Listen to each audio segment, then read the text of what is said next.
Happy Hallows Eve. Is that a thing? It's a thing, because today on the show, we've got all Halloween. We are not done yet. We are gearing up for that very special night. We've got activities, things to do, taste, try, and get ready for those trick-or-treaters just ahead. But hey, looking ahead on the show, it's actually a term on social media that's circulating, but some people may have it wrong. It's called hurried child syndrome, and it means more than the name suggests. So today on Studio 5, parenting contributor Heather Johnson, she'll clarify its meaning so that you can avoid falling into that hurried child trap. But first, when it comes to Halloween decor, it might even be better than the dollar store.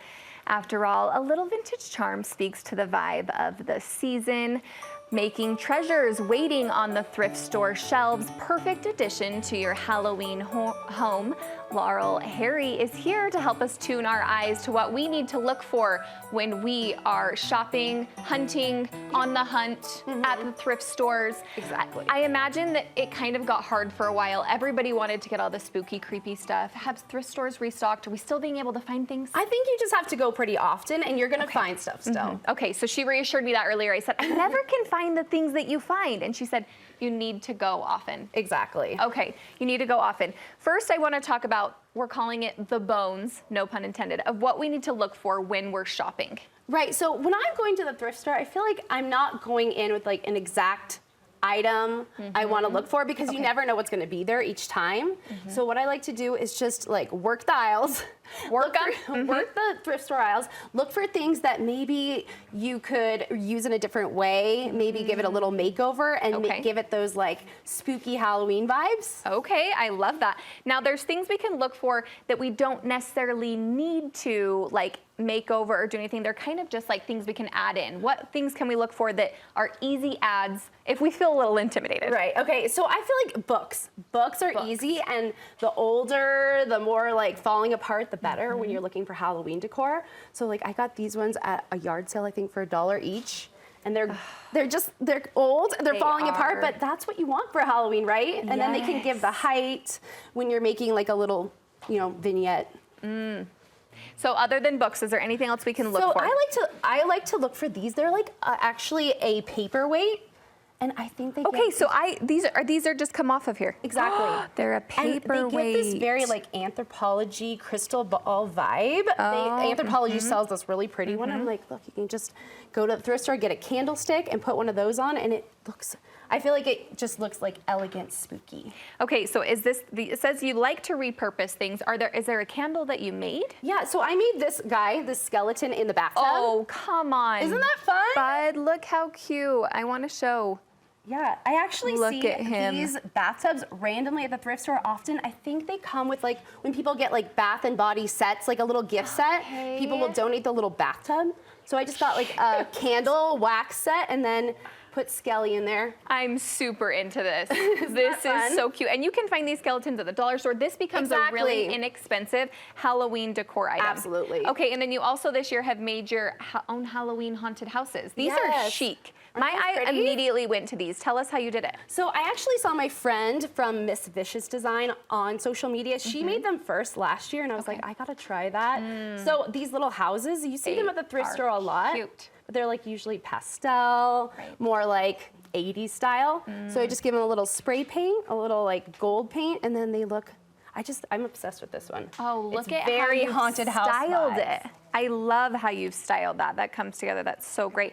Okay, and then also we had those ghost paintings last year that we all had the girls' night, craft night. We all love doing. How are you styling this? It's still current this year. What do you still like about it?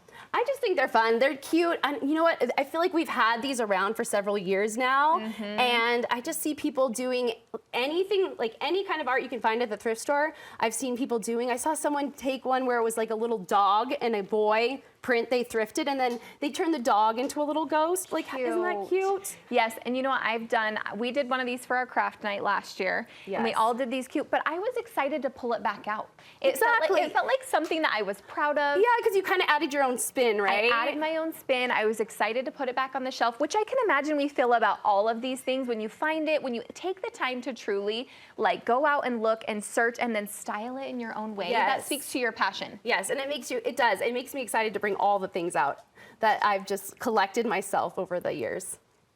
Is there anything else? I'm kind of obsessed with this gargoyle. Did you thrift him? Yeah, he was $5. What? Look at him. Isn't he okay. fun? And then did you also paint these heads? Yes. So those were like, I think people would get these when they completed a piano lesson back in the day. You get a little white bust of a composer. Okay. So I just gave him a little spray paint makeover too.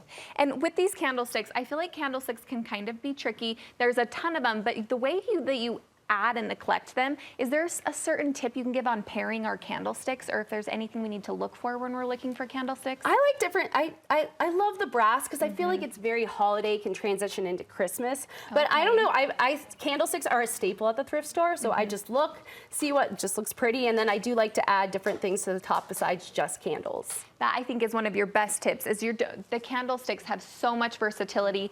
These paperweights, it's looking for things that you may, like you said at the beginning, you may not think is what you're looking for, but when you pair them in these interesting ways, that's what gives the charm. Yes, I think so.